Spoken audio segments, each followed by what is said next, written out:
sound. In 4, 3, 2. Well, Glen, here we are again. It seems we do this every time you make a movie, and I'm happy and grateful to you that you make yourself available. I enjoyed Immediate Family, enjoyed seeing you in that role. And when you first came on screen, Glen, I couldn't help but think, Glen gets to wear comfortable clothes, no more being corseted in. So that must have been a plus to begin with. It was great. Great clothes in this movie. I really liked Linda's style. And the fact that you could be comfortable, because I remember you said before you were bruised and battered from those corsets in Dangerous Liaisons. This role, of course, is so entirely different from Alex in Fatal Attraction and from Dangerous Liaisons. And some people might look at it and think that by comparison, maybe it's a bland role for you, but I know you well enough to know that you wouldn't take a bland role. So what did it show you, and what did you think you could do with this role? Well, first of all, I think it's a very, very relevant subject, treated in a wonderful way with a lot of humor.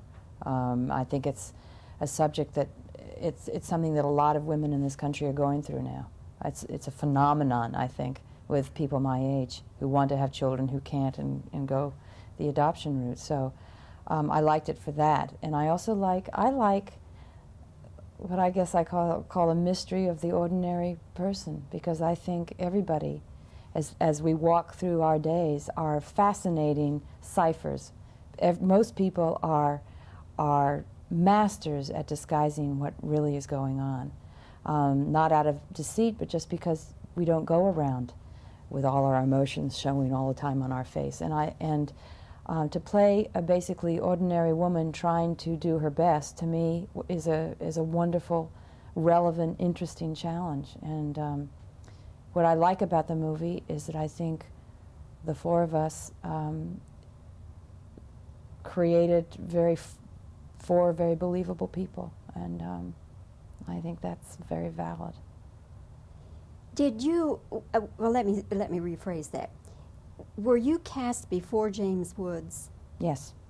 All right, when he was coming into it, were you surprised that they were thinking about James No, Woods? I was pushing for him, because I thought it would be really wonderful to see him in this kind of role. I've always thought he was very sexy and very compelling, and I always thought he would be great in this kind of role. And I've always known that he has a really incredible sense of humor, and that he would bring that sharp wit to this story. So I was really looking forward to it. Had you worked with him before? No. But you just knew and observed that? Mm-hmm. Yeah. The whole question that this brings up, adoption and women who cannot conceive. You have a daughter who is now a year or more? Year and a half. Year and a half, all right. Before you had her, were you a little panicked that maybe you wouldn't have a child? I probably had come to terms that I might never have a child. I'd gone several years before that through a period of really wanting a child and kind of figuring out how could I do it when I wasn't married and I didn't particularly have. And I thought about it for a little while, and then I said, no, it's not fair to the child. I don't think a child should have a single parent. I think they should have both parents. So I just said, well, if it's going to happen, it's going to happen. Fate took over, and it happened. And John and I are incredibly happy, and Annie is just the core delight of our life. So I'm very lucky. But I don't think if it hadn't happened, I don't think I would have had one, I suppose. You would not have adopted as a single no. parent? No. Yeah. Because of the responsibility and... I knew, I mean, and, you know, I don't know, I just, I guess at that time I didn't want a child bad enough to think about adopting. You are now making a movie, is it, the Sonny von Bülow? I just finished. Just finished it. What is the point of view of that movie? That's the brilliance of the script. I'm not going to say. It's a brilliant script. It's a script as much about the appeals process and the naked eye of the law as it is about these two very mysterious, fascinating, troubled people. And so then you are Sonny von Bülow. I'm Sonny von Bülow, yes. And who has been in a coma for 9 years. And Jeremy Irons is Klaus von Bülow. Yes. And Jeremy is brilliant in this movie, I must say. And do you feel like this is going to be another one of those Academy Award nominations? I have a very small part, actually. I'm very much a leitmotif. I hope Jeremy's. I mean, I haven't seen the movie, but I think there's the potential there. I hope the movie is as powerful and as intriguing and fascinating as what was on paper, Nicholas Kazan's script. If it is, it's going to be a great movie. Very different. Go way out on a limb with this one. Really? Yeah.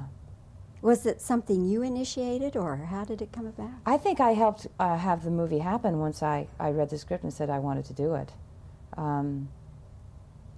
But no, I wasn't the first. I didn't initiate it. It's an Edward Pressman, and based on a book by Alan Dershowitz, who was the lawyer who mounted von Bülow's appeal, which led to his eventual acquittal. And his son Elon was part of our company, one of the producers actually. So it's just, I think it's just very different. I hope it comes out the way it could. Did the von Bülow family have any input, or no? They didn't want it, or you didn't want them? I don't think they wanted it made. I don't think they wanted it made. Yeah. And then who is the director? Bobbie Schroeder, who is not known tremendously in this country. He did a movie called Barfly. We had a spectacular director of photography, Luciano Tovoli, who was just this conductor of light. It was just great working with him. So I'm very excited. They had a wonderful group of people, and I just hope that it turns out well. And when will we see that? I'm not sure. Sometime next year.